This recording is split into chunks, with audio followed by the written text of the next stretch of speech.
Bienvenue au cabinet des témoignages. Aujourd'hui, je te partage 3 témoignages d'abonnés qui ont vécu des échecs scolaires, mais que le Seigneur a relevés, les conduisant de l'humiliation à la restauration. Vous savez, nous tous là, on a déjà vécu des échecs. Il n'y a pas que des échecs dans le domaine scolaire, il y a beaucoup de domaines. Alors, je t'invite à rester jusqu'à la fin pour fortifier, nourrir encore ta foi et voir bien sûr combien notre Dieu est grand, combien notre Dieu peut agir au-delà de ce que nous pensons. Alors, let's go!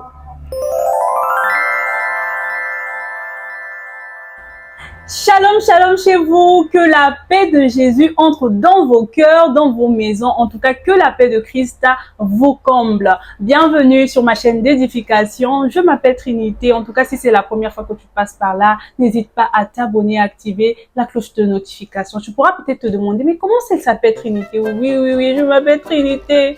Pour ton information, je suis congolaise et chez nous, il y a des prénoms comme Saïra, Si je savais, surprise. Et Dieu merci. Bon, ok, je vais pas vendre le pays, mais en tout cas, je m'appelle Trinité, donc bienvenue. Et ça, c'est un nouveau concept que j'ai voulu faire, où je vais partager 3 témoignages des abonnés, bien sûr, sur un seul thème.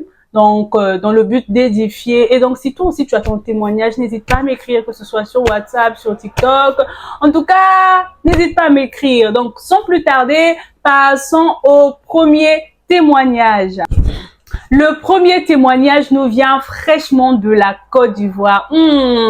Shalom là-bas, la belle famille qui n'aime pas les Ivoiriens. D'accord, donc, bien sûr, pour garder la confidentialité de la personne, je ne vais pas révéler le véritable prénom, mais nous allons l'appeler par le frère Gédéon. Ok, donc on va lire le témoignage du frère Gédéon concernant son échec et la manière que le Seigneur a pu le relever. Allez, let's go. J'ai toujours eu un bon parcours durant toutes mes classes précédentes. Je voulais toujours majorer et ne pas perdre ma place. Bon élève. Ce qui m'a conduit à travailler dur. Ouh là là, il y a des élèves qui travaillent dur. Hein? Il y a des élèves qui travaillent dur. Ok. Il dit, mais arrivé en terminale, j'avais abusé. Ouh là là. Il dit, je reprenais même ce qu'on avait fait en première. Wouh! Il y a des bonnes... Non, il dit que même lorsqu'il arrivait en terminale, il répétait même ce qu'ils avaient fait en première. Tellement qu'il voulait toujours majorer, être au top. Il dit, je bossais très dur pour avoir mon bac. Wouh! Avec distinction. Wouh! Toi, tu veux juste avoir le bac. Toi, tu te dis, je veux juste avoir le bac, que ce soit avec distinction ou pas. Moi, c'est le bac, c'est le bac. Il y a des élèves qui aiment la distinction. Ok, continuons. Il dit, seulement, j'en faisais tellement trop que j'étais rentrée dans une période de dépression. À tel point que je délirais même. Yako. Il dit qu'il était rentré dans une période de dépression à un point où il délirait même. Oh, Yako. Il dit, et cette période a tellement duré que j'ai eu un retard à l'école. Ouh là là. Par conséquent, j'ai raté mon bac. Et pas parce que j'étais bête, mais à cause de la santé et du retard que je m'étais accumulé. Ouh là là. Il dit, après cet échec, j'ai vécu l'humiliation. Mais c'est la période où je me suis le plus rapproché de Dieu. Ouh là là. Il dit, et j'avais demandé à Dieu de me faire grâce de valider mon bac avec mention. Bon élève. Et puis il dit, Dieu a fait au-delà. J'ai réussi mon bac avec 16 virgules. Bon, je garde les virgules là pour bien sûr toujours garder la confidentialité de l'authenticité de. Donc, il dit qu'il a réussi son bac avec 16 de moyenne. Il dit, et j'ai été premier de la ville où j'ai fait mon examen. Wouh! Est-ce qu'on peut acclamer Jésus? Alléluia. Waouh, quel témoignage. Oh non, le premier témoignage est magnifique. Donc, notre frère dit que lui, il a raté son bac, pas parce qu'il était idiot, mais parce qu'il bossait trop, à tel point qu'il était rentré dans une période de dépression où il délirait même. Mais après qu'il ait raté son bac à cause de la maladie et du retard qui s'était accumulé à l'école, il a vécu l'humiliation. Mais il dit que c'était pendant cette période-là qu'il s'est vraiment rapproché de Dieu. Et tout ce qu'il voulait, c'était juste valider son bac simplement avec une belle mention. Mais le Seigneur a fait bien au-delà. Il a eu son bac avec 16 de moyenne et il était le premier de la ville où il avait fait son baccalauréat. Waouh!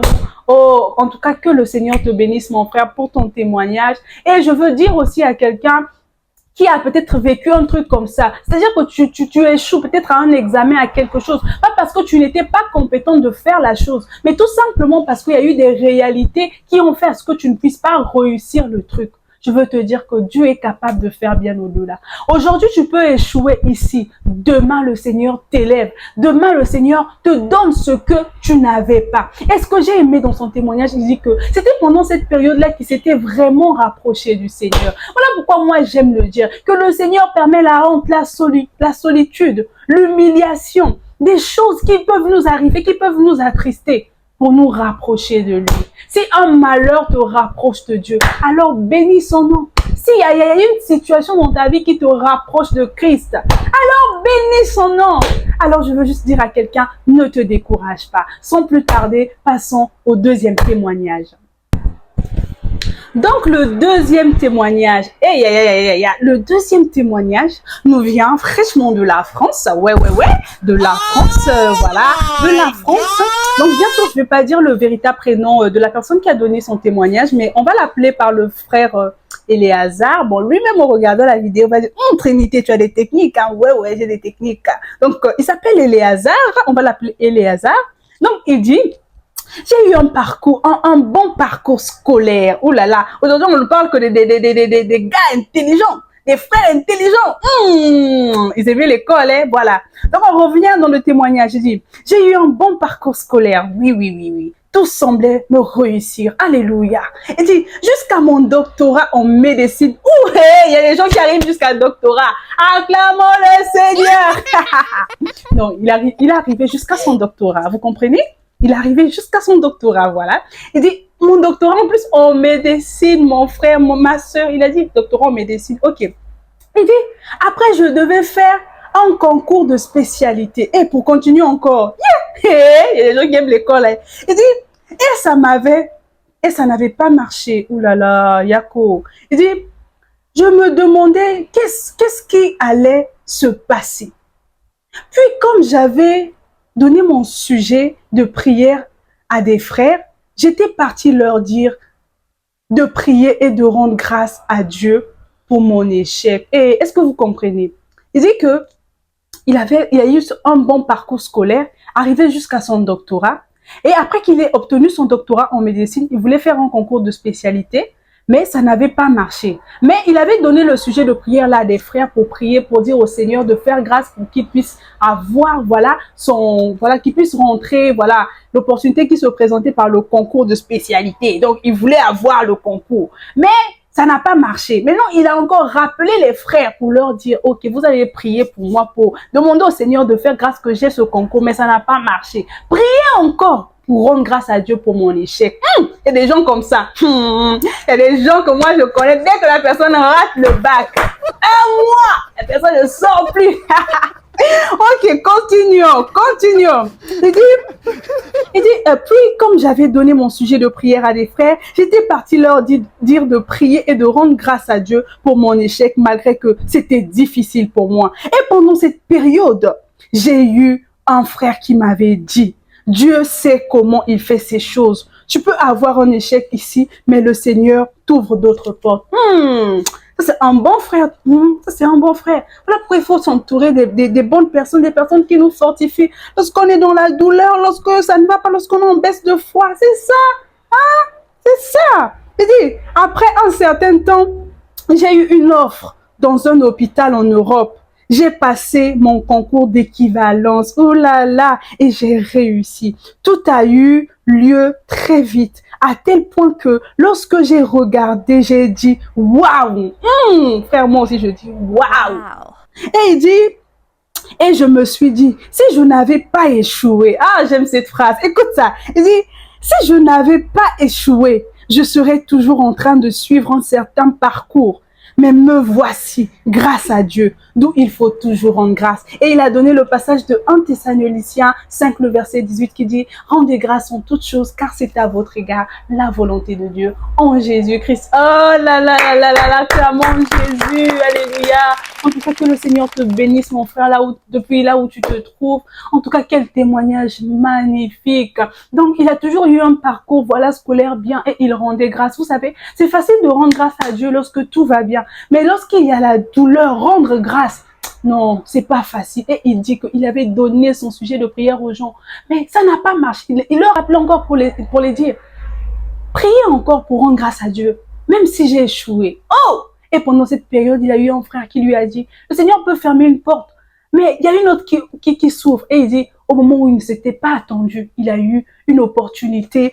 Il a eu l'opportunité dans un hôpital en Europe, et il a passé le concours de l'équivalence. Il dit que tout lui réussit là-bas, et il se dit que si je n'avais pas échoué, je serais toujours dans ce pays-là, dans le Maghreb. Donc juste pour dire à quelqu'un, des fois tu vis quelque chose, te dis, Seigneur, pourquoi moi, pourquoi ça m'arrive, pourquoi je fais cette telle chose, ça ne marche pas, pourquoi des fois le Seigneur permet qu'une porte se ferme pour qu'il puisse ouvrir une autre porte.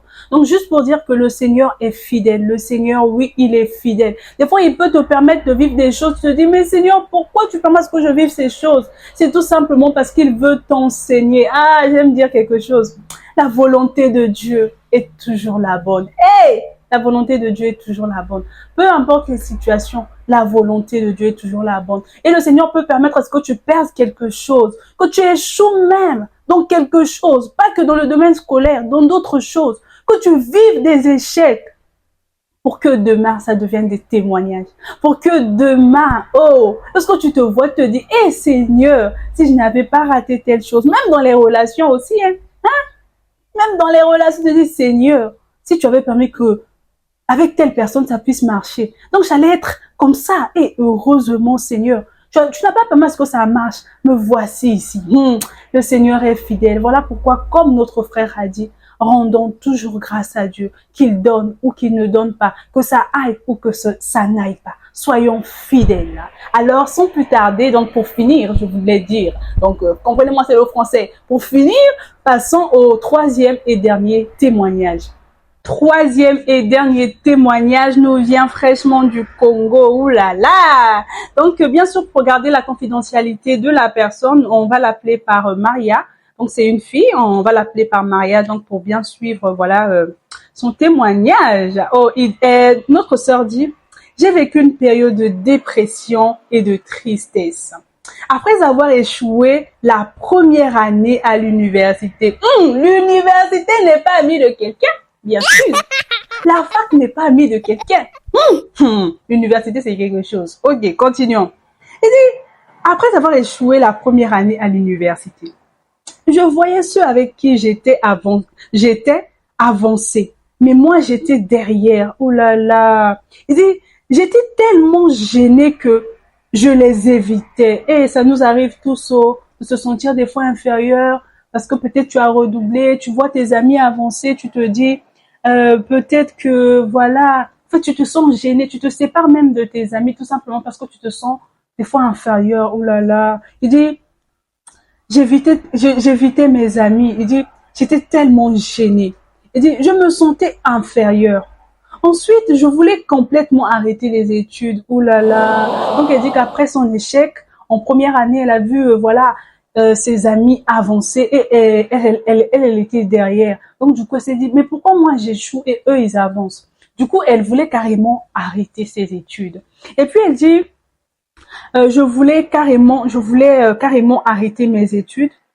Et puis, ou dans le cas contraire, quitter le pays, voilà, pour fuir cette honte-là, d'être dans une classe inférieure à celle de mes amis. Et dit, et dans ce processus, j'ai commis beaucoup d'erreurs. Même ma vie spirituelle avait pris un coup. J'avais aussi abandonné mes études. Ouh là là. Donc, elle dit qu'à cause de son échec, voilà, à l'université, la première année, voir que ses amis avançaient, que elle était derrière, elle a régressé dans la foi. Donc, ça n'allait plus chez elle. Et elle a dit même qu'elle a abandonné la foi. Non, pas, elle n'a pas abandonné la foi, hein, rectification. Elle a abandonné, voilà, ses études parce qu'elle avait trop honte au fait de continuer après cet échec.